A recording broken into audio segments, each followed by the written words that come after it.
मित्रांनो, शेतकऱ्यांच्या मनात प्रश्न की बाबा आम्हाला एलबेसचा पीक विमा मिळेल का, पोस्ट हार्वेस्टचा पीक विमा मिळेल का, आम्हाला लोकलाईजचा पीक विमा मिळेल का, आम्हाला अगोदर 25% अग्रिमच्या रक्कम मिळाल्या, आम्हाला यानंतर पीक विमा मिळेल का, आमचा क्लेम मंजूर का, असे अनेक प्रश्न शेतकऱ्यांच्या मनामध्ये उद्भवलेले आहेत।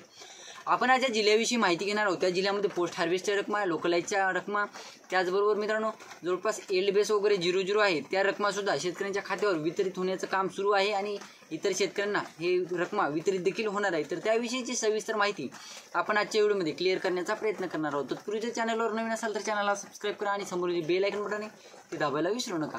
तर नमस्कार मित्रांनो, मी राज सुरेतर स्वागत आहे कृषी यूट्यूब चॅनलमध्ये। तर मित्रांनो, एकंदरीत बघायचं झालं तर आपण आज ज्या जिल्ह्याविषयी माहिती घेणार आहोत तो जिल्हा म्हणजे जवळपास परभणी जिल्हा। परभणी जिल्ह्यात अगोदर 25% अग्रिमचा पीक विमा वाटप झालेला, शेतकऱ्यांच्या खात्यावर रकमा वितरित झालेल्या, परंतु मित्रांनो पोस्ट हार्वेस्ट, एलबेस, त्यानंतर लोकलाईज वगैरे रकमा वितरित होतील का, असे अनेक प्रश्न शेतकऱ्यांच्या मनात उद्भवलेले। आता राहिला प्रश्न 11 ऑगस्टपासून बऱ्याच शेतकऱ्यांच्या खात्यावर रकमा वितरित झाल्या। आपण या अगोदरच्या व्हिडिओमध्ये माहिती देखील घेतलेली। तर एकंदरीत बघायचं झालं मित्रांनो, लोकलाईजच्या रकमा जवळपास 8726 शेतकरी पात्र ठरलेले आहेत लोकलाईजच्या पीक विम्यासाठी परभणी जिल्ह्यातून। त्यामध्ये जवळपास शेतकऱ्यांना 19,06,00,000 रुपये हा पीक विमा मंजूर झालेला आहे आणि तो शेतकऱ्यांच्या खात्यावर 11 ऑगस्टपासून वितरित देखील होणं सुरू झालेलं आहे। त्यानंतर मित्रांनो, रब्बी हंगाम 24-25, पोस्ट हार्वेस्ट, एलबेस, त्याचबरोबर लोकलाईज या अंतर्गत 12,143 शेतकरी पात्र ठरलेले आहेत रब्बी हंगामासाठी आणि त्यासाठी जवळपास 8,39,39,00,000 रुपये हे शेतकऱ्यांच्या खात्यात वितरित होणार आहेत।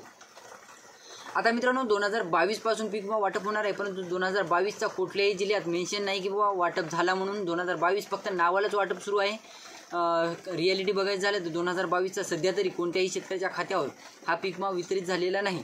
तर एकंदरीत बघायचं झालं मित्रांनो, आता जे शेतकरी पात्र ठरलेले आहेत परभणी जिल्ह्यातून तर त्या शेतकऱ्यांना या रकमा वितरित होण्याचं काम सुरू आहे आणि इतर शेतकऱ्यांना रकमा दाखवत असतील तर ते काम रकमा शेतकऱ्यांच्या खात्यावर वितरित होतील। आता सविस्तररित्या माहिती घेऊया।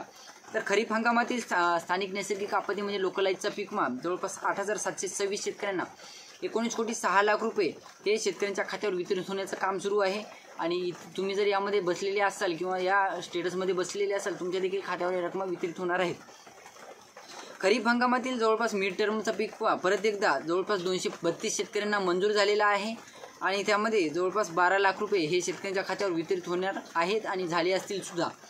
त्यानंतर मित्रांनो, जवळपास खरीप हंगामातील पोस्ट हार्वेस्टचा पीक विमा हा शेतकऱ्यांच्या खात्यावर वितरित होणार आहे। जवळपास खरीप हंगामातील पोस्ट हार्वेस्टचा पीक विमा 9,318 शेतकऱ्यांना परभणी जिल्ह्यातून पीक विमा मिळणार आहे।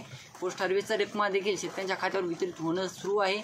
काही शेतकरी बाकी असतील त्यांच्या खात्यावर सुद्धा लागलीच या हप्त्यात म्हणजे आता हा आठवडा तर गेला, पुढल्या आठवड्यात लागली शेतकऱ्यांच्या खात्यावर ह्या रकमा वितरित होणार आहेत। त्यानंतर मित्रांनो, रब्बी हंगामातील स्थानिक नैसर्गिक आपत्ती ज्याला आपण लोकलाईज म्हणतो, रब्बी हंगामातील लोकलाईजचा पीक विमा जवळपास 87 शेतकरी यासाठी पात्र ठरवण्यात आलेले आहेत। आता त्याच्यामध्ये हरभरा वगैरे पिकं जे शेतकरी घेतात त्या अंतर्गत हा पीक विमा शेतकऱ्यांच्या खात्यावर वितरित होणार आहे।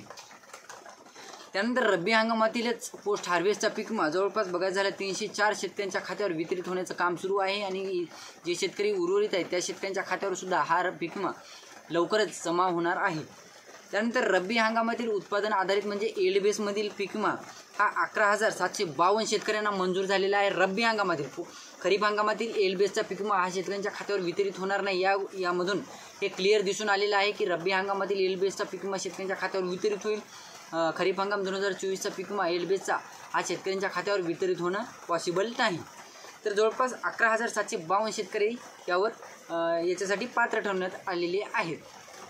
तर एकंदरीत बघायला झालं मित्रांनो, 7,98,00,000 रुपये हे शेतकऱ्यांच्या खात्यावर वितरित होण्याचं काम सुरू आहे आणि इतर शेतकऱ्यांच्या खात्यावर जमा देखील झालेले आहेत। त्यानंतर मित्रांनो, आता तुमचे देखील प्रश्न असतील परभणी जिल्ह्यातून तुम्ही जर असाल किंवा इतर जिल्ह्यातील सुद्धा असाल, आपण प्रत्येक जिल्ह्यातील शेतकऱ्यांच्या ऑन दी स्पॉट कमेंटचा रिप्लाय देण्याचा प्रयत्न करत असतो आणि कमेंटचा रिप्लाय देत सुद्धा असतो व्यवस्थितरित्या। कारण मित्रांनो, आपल्या व्हिडिओला फेक असण्याचं कारणच नाही, आपण प्रत्येक कमेंटचा रिप्लाय देतो आणि प्रत्येक शेतकऱ्याचे डाऊट क्लिअर करत असतो। तुम्ही देखील इतर जिल्ह्यातून असाल आणि तुमच्या देखील खात्यावर पीक विमा जमा झाला असेल किंवा नसेल ते देखील कमेंट करून सांगायला विसरू नका। यानंतरच्या व्हिडिओमध्ये आपण हिंगोली जिल्ह्याविषयी माहिती सविस्तररित्या घेणार आहोत। तर व्हिडिओ आवडला असेल तर चॅनलला सबस्क्राईब करा आणि जास्तीत जास्त शेतकऱ्यांमध्ये पोहोचवण्याचा प्रयत्न करा। मित्रांनो, कित्येक दिवसापासून आपण रिॲलिटी चेक करत आहोत, चांगले व्हिडिओ देखील देत आहोत, परंतु अद्यापही आपले फॉलोअर सबस्क्रायबर हे वाढत नाही आहेत। तुम्ही शेतकरी व्हिडिओ तर बघत आहात, व्हिडिओला लाईक देखील करत आहात, परंतु व्हिडिओ जास्तीत जास्त शेतकऱ्यांपर्यंत पोहोचवण्याचा प्रयत्न करत आहात।